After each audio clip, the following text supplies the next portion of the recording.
আজ আমি বানাবো লোটে মাছের ঝুড়ো। তার জন্য লোটে মাছটাকে আমি নুন, হলুদ ও লেবুর রস দিয়ে ম্যারিনেট করে রেখেছি।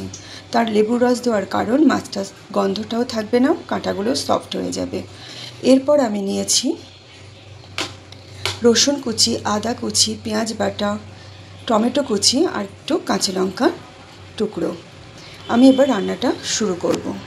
আর গরম হয়ে গেছে, আমি এর মধ্যে একটু কালো জিরে ফোড়ন দিলাম।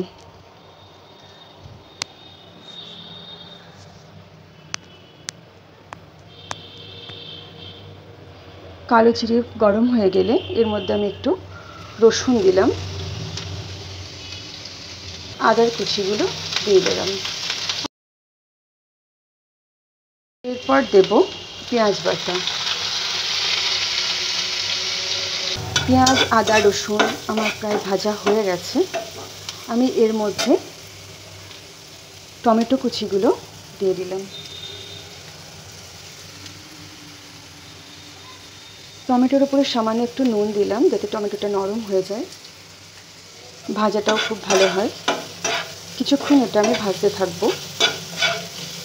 এর মধ্যে আমি কাঁচা লঙ্কা কুচিগুলো দিয়ে দিলাম, হলুদ গুঁড়ো দিলাম,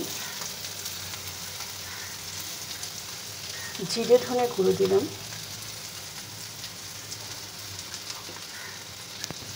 লঙ্কার গুঁড়ো দিলাম।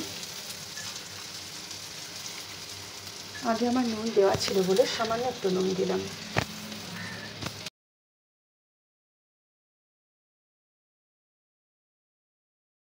একটু জল দেব।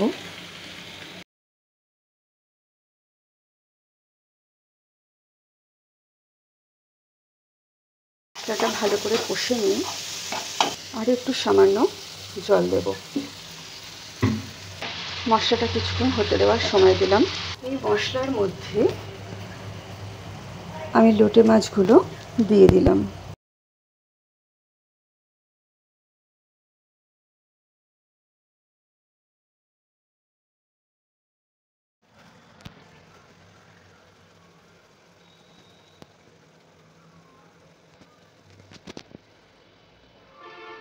ঝুড়ো আমার কমপ্লিট। শেষে আমি একটু গরম মশলা দিয়ে লোটে মাছটা নামিয়ে দেব। আমার লোটে মাছের ঝুড়ো কমপ্লিট।